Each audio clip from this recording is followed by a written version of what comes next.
Bueno, muy buenos días, Dios los bendiga.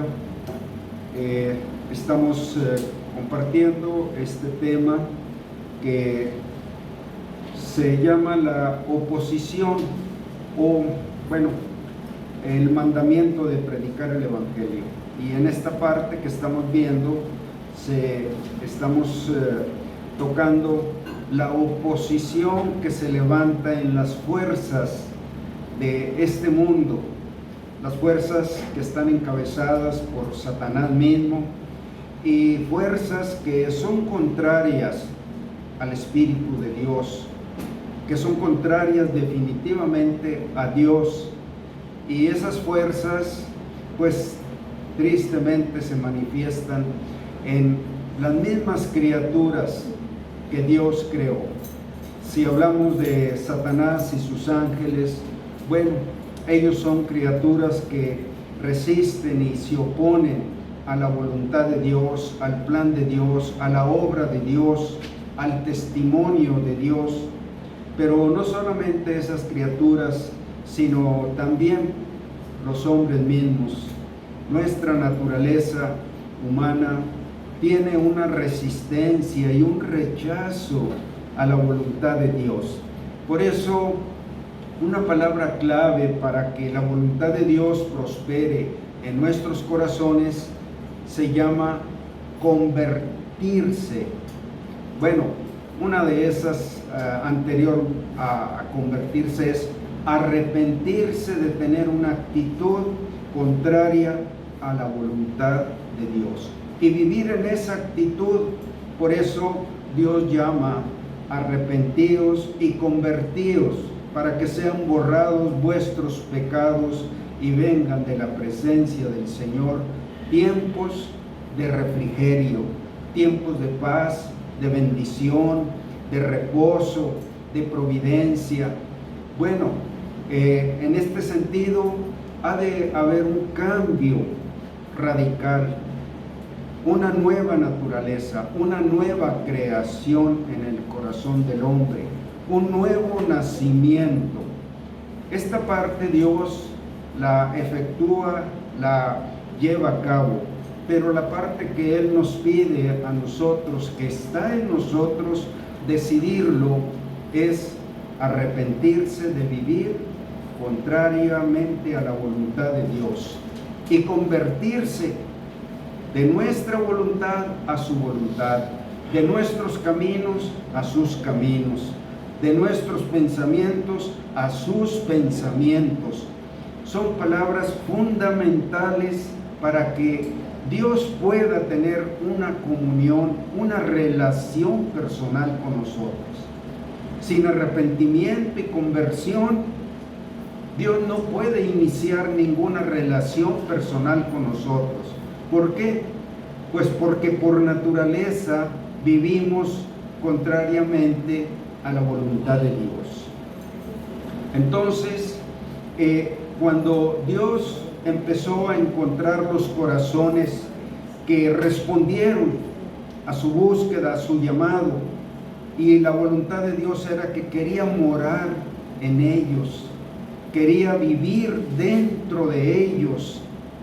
Y cuando un corazón le responde a Dios, Dios empieza a cumplir su plan a partir de ese momento. Bueno, este plan de Dios se manifiesta a través de personas que viven ahora en la voluntad de Dios, que aceptan llevar a cabo los planes, las obras de Dios, los testimonios de Dios. Bueno, todo eso podemos llamarlo la obra de Dios. Y cuando los corazones empiezan a alinearse en esa corriente, en esa definición, pues los que no están de acuerdo y no aceptan la voluntad de Dios para sus vidas, empieza una resistencia que va creciendo y se va levantando una oposición, llevando a cabo otra obra, una obra que estorba, que entorpece, que tropieza la obra de Dios que está levantándose en su corriente de los que van caminando con Él. Bueno, Dios hace prosperar su obra y la lleva a cabo transformando la voluntad de una persona, el corazón, la mente de una persona, poniendo sus pensamientos, poniendo sus medios, poniendo su sabiduría, sus principios. Esta es la obra de Dios que empieza en el corazón del hombre y luego lo enseña a vivir en esas obras que Dios preparó de antemano para que anduviésemos en ellas.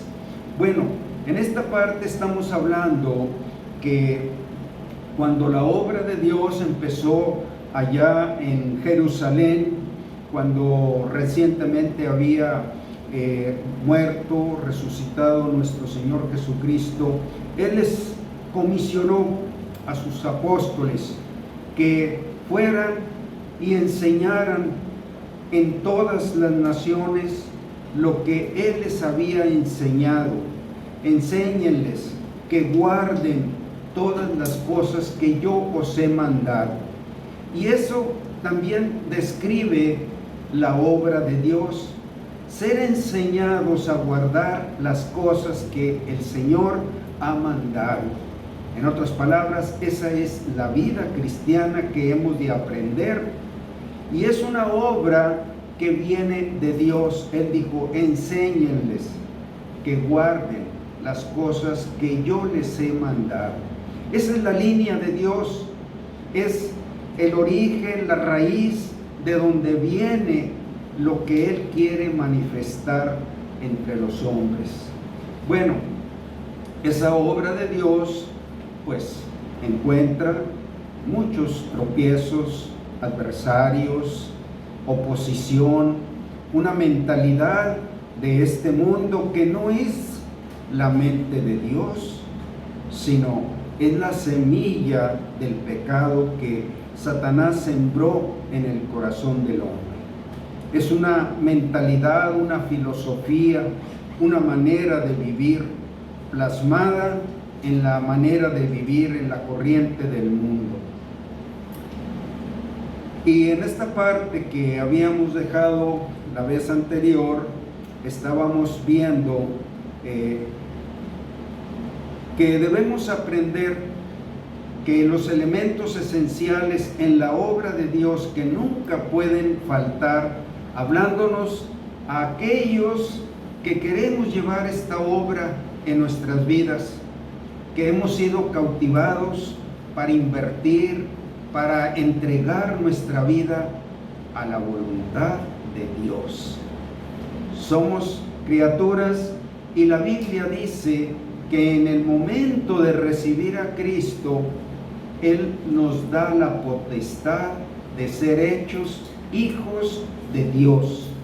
Potestad es que Él tiene la autoridad, Él tiene el cuidado, la provisión, la dirección para nosotros, sus hijos, que hemos tenido un cambio para con Él. Nos convertimos a Cristo. Y la Biblia dice: mas a todos los que le recibieron, a los que creen en su nombre, les dio potestad de ser hechos hijos de Dios.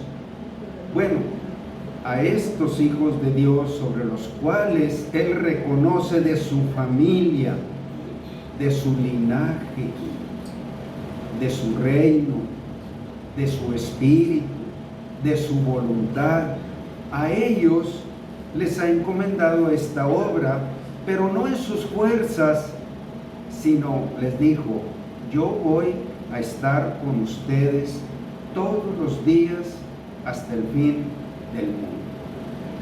Entonces debemos aprender que los elementos esenciales en la obra de Dios que nunca pueden faltar son la oración, porque Sin oración por la causa de Cristo, de esto que he estado hablando, es su causa, lo que Él quiere sacar a la victoria, a la eternidad. Sin oración por la causa de Cristo no hay poder. Ese es un elemento esencial en esta obra. Orar porque nuestra voluntad siempre esté ceñida a la voluntad de nuestro Señor. Sin oración no hay poder, y sin poder no hay victoria. Somos vencidos por esa oposición de un espíritu que obra en aquellos que rechazan a Cristo. Y sin victoria para seguir, pues la obra de Dios no avanza, no se multiplica, no llega a los corazones, a las familias, a los hogares, a las naciones. Entonces, la oración, el poder y la victoria es lo que está llevando adelante siempre esta obra de Dios. En Hechos 4:29 dice: y ahora, Señor, mira sus amenazas y concede a tus siervos que con todo denuedo hablen tu palabra. Bueno, ahí en Jerusalén, donde nació la predicación del Evangelio, donde se empezaron a mostrar aquella corriente de personas convertidas que se les llamó cristianos.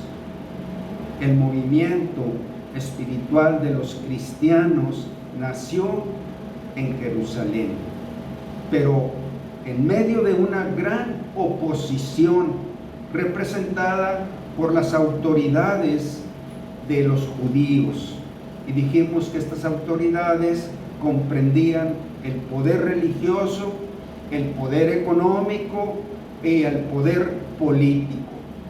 Bueno, en ese sentido, ellos formaban una sola causa de que no querían que el nombre de nuestro Señor Jesucristo prosperara, porque los que se convertían a Él iban creciendo y aumentando más y más el número de los cristianos.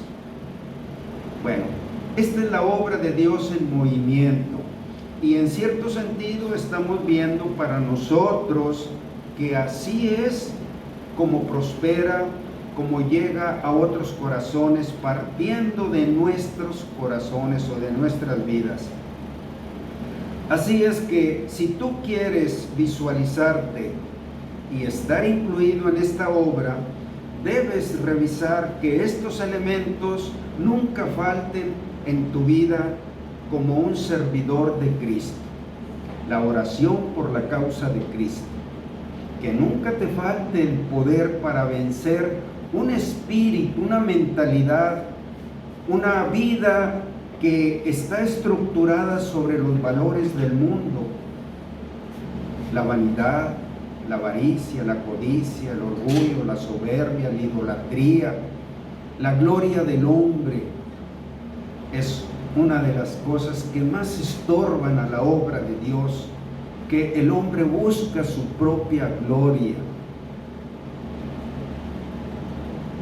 Ahora, debes preguntarte si la oposición te tiene anulado en tu servicio para Cristo. Si esa mentalidad, ese espíritu que obra en una manera de vivir del mundo, te ha anulado. Como decimos acá coloquialmente, si te ha mojado la pólvora, no hay poder.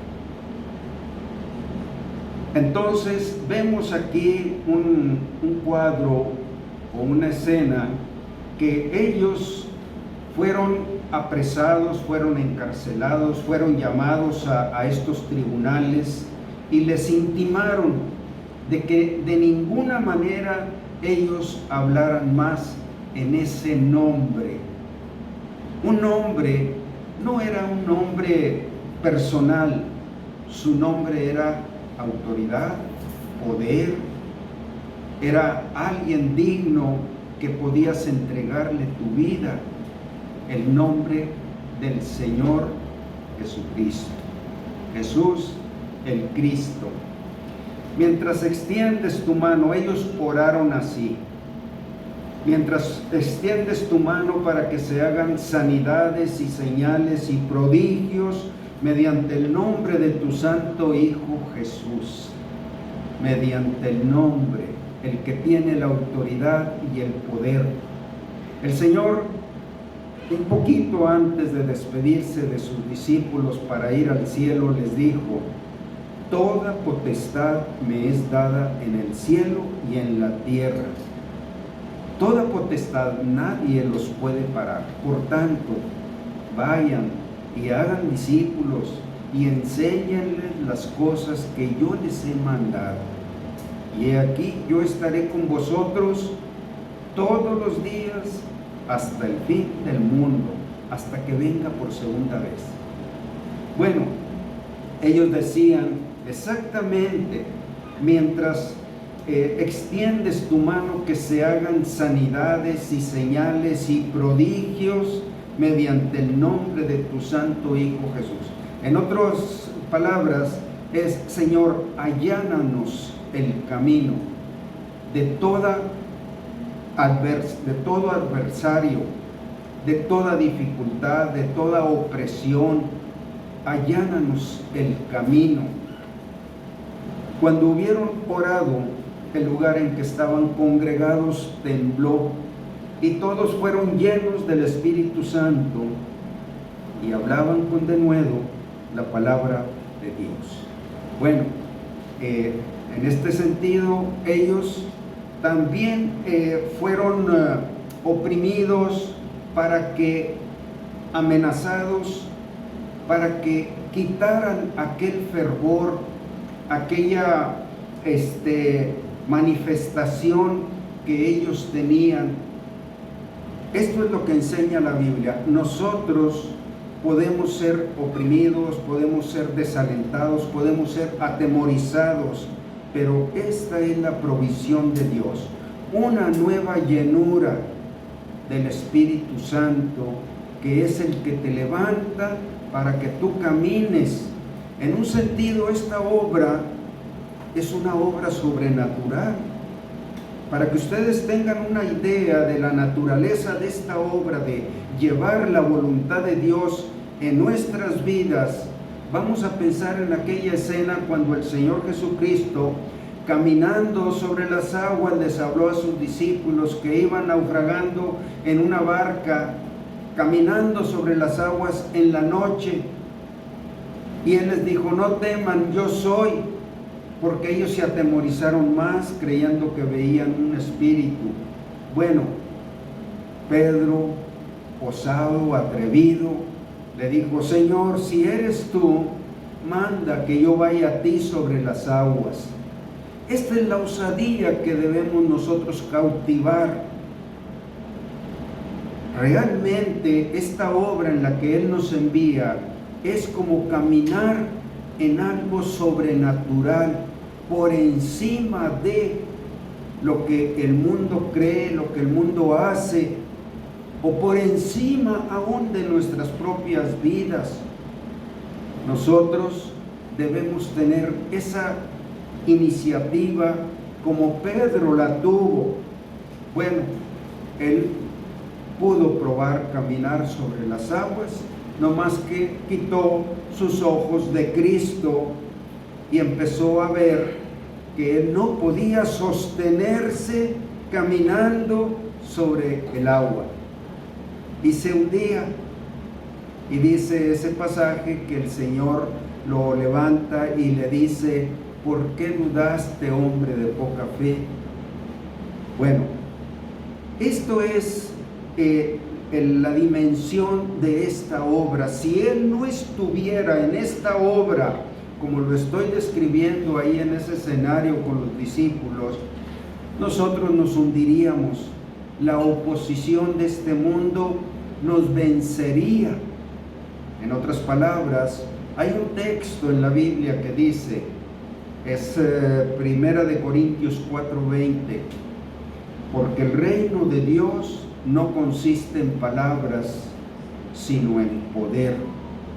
Si nosotros no estamos caminando en esta obra, solamente son palabras lo que nosotros hablamos, palabras y más palabras y palabras muy bonitas y todo, pero son palabras nada más. Nadie nos cree, porque no hay poder, porque el poder pertenece a Dios y Él quiere que manifestemos que hay poder en esta obra, su poder.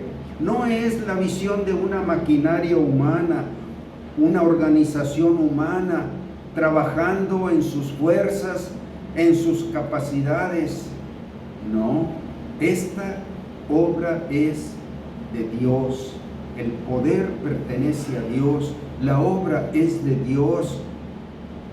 Y el reino de Dios no es que hablemos muchas cosas, ¿verdad? Y aprendamos a hablar y hablar y hablar muy bonito. Si no hay poder para que un alma te crea en lo que tú estás viviendo, pues solamente estás en un reino que consiste como si fuera un reino de fantasías, palabras solamente. Eso no es el testimonio que ellos estaban transmitiendo. Veamos el escenario donde nació esta obra, en el mismo Jerusalén, en el mismo corazón de los judíos, convirtiéndose y confesando sus pecados, que habían pecado contra el Dios del cielo al haber rechazado a su Hijo Jesucristo, y se convirtieron a la vista de aquellos mismos que gritaban cuando Él estaba en la cruz: no queremos que este reine sobre nosotros.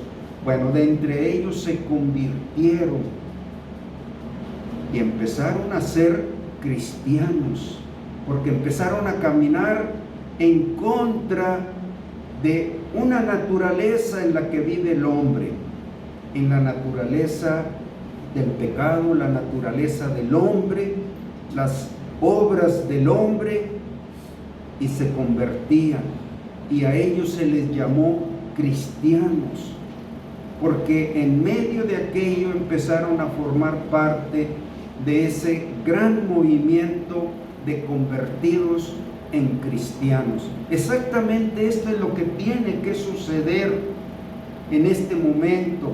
Las personas han de convertirse y empezar a vivir en una luz, en un espíritu, en un reino, en una voluntad que es de Dios. Eso es lo que nos está transmitiendo aquí. Pudiéramos leer cosas maravillosas, sacando la historia, sacando los detalles y ser doctos en transmitir tantas cosas que podríamos escarbar aquí y rescatar. Pero si no tenemos este poder, hermanos, no es el reino de Dios. Y dice aquí que el lugar en que estaban congregados tembló, y todos fueron llenos del Espíritu Santo y hablaban con denuedo la palabra de Dios. Si has aprendido otra manera de vivir como cristiano, no has experimentado el poder de vivir en el reino de Dios. Cuando una persona está, un cristiano convertido, nacido de nuevo, está viviendo en ese poder, va impresionando. Las personas ponen atención de dónde viene ese testimonio, qué pasó, por qué tú dejaste una cultura, una tradición, una corriente. ¿Por qué ahora hablas del pecado? ¿Por qué hablas tanto del pecado? ¿Por qué hablas de Dios? ¿Por qué hablas de la condenación? ¿De dónde sacaste eso? Cristo vive en mi corazón. Estas no son palabras mías, son palabras de Dios. Bueno, esto es lo que estamos tratando de cautivar. Ellos con denuedo hablaban la palabra de Dios. Como resultado recibieron una nueva llenura del Espíritu Santo. ¿Por qué?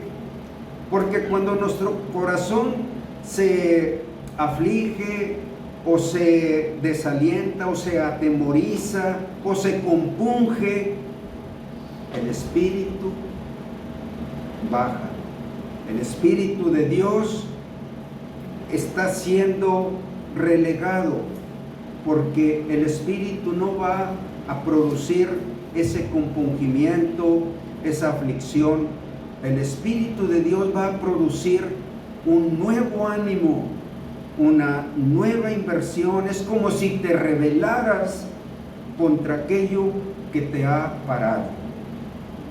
Es una rebelión del espíritu de vida contra el espíritu de muerte, porque el pago del pecado es muerte. El Espíritu es el que da vida. Entonces, como resultado recibieron una nueva llenura del Espíritu Santo y hablaron con denuedo la palabra de Dios. La solución contra la oposición fue la oración, y la respuesta fue recibir más poder desde lo alto para continuar llevando el testimonio del nombre del Señor Jesucristo. Porque en ninguno otro hay salvación, es lo que dice Hechos 4:2. Porque no hay otro nombre bajo el cielo que se haya dado a los hombres en el cual podamos ser salvos. Y ellos no se predicaban como un movimiento apostólico. Ellos hablaban del nombre que tenía el poder de convertir a una persona, de hacerlo nacer de nuevo, de cambiar su corazón, de poner una visión espiritual y celestial en él, de poner un espíritu que acepta la voluntad de Dios. Ese es el nombre que da vida. Nosotros creemos en un nombre que tiene ese poder para dar vida. Entonces, no predicamos un movimiento, una denominación, una iglesia. Esas son predicaciones,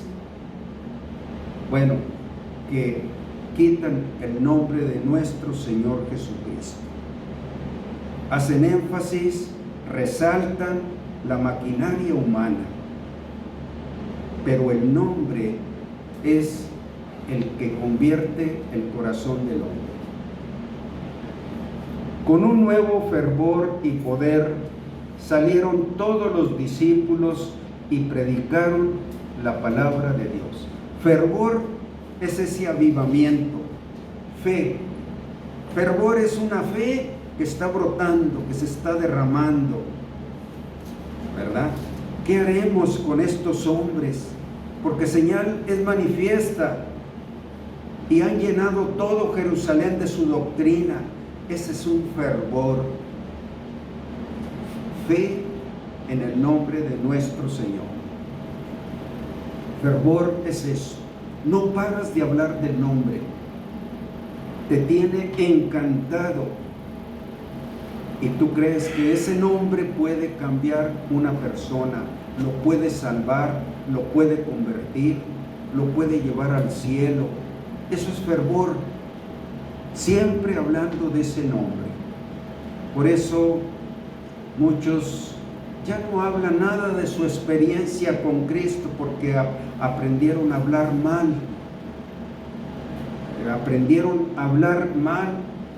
Nunca tuvieron en su mente que lo que a ellos los impactó fue el nombre de nuestro Señor Jesucristo.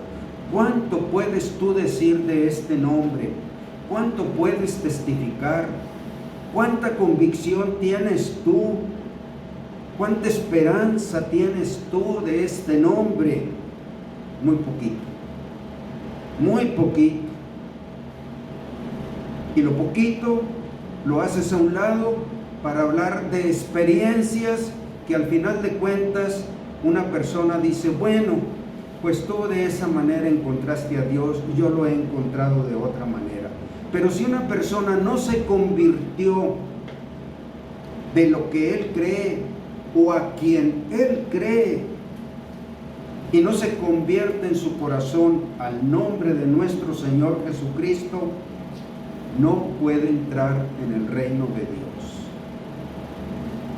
Entonces, es lo que estamos cautivando aquí. En este libro de los Hechos, repetidamente se dice el nombre.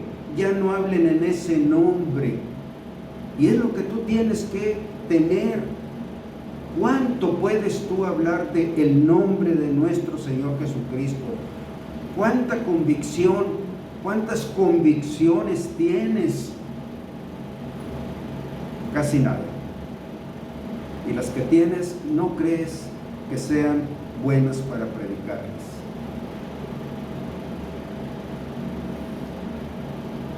En Hechos 4:32 dice: y la multitud de los que habían creído era de un corazón y un alma. Este es el escenario. Todos tenían la misma imagen. Tenían,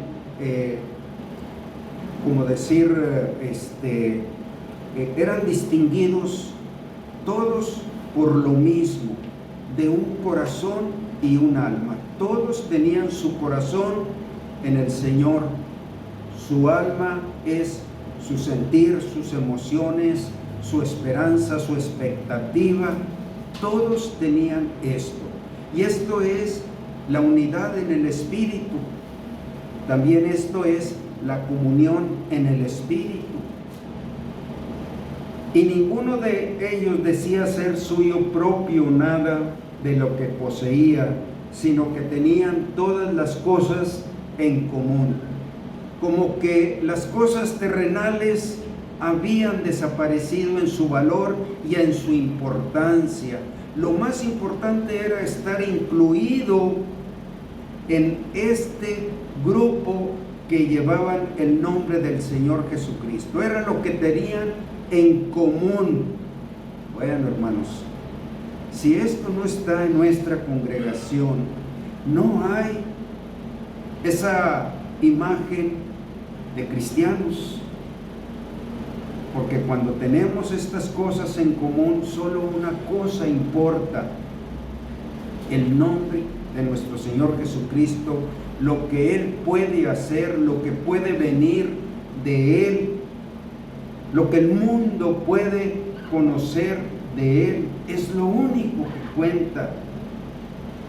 Y con gran poder los apóstoles daban testimonio de la resurrección del Señor Jesús, y abundante gracia era sobre todos ellos.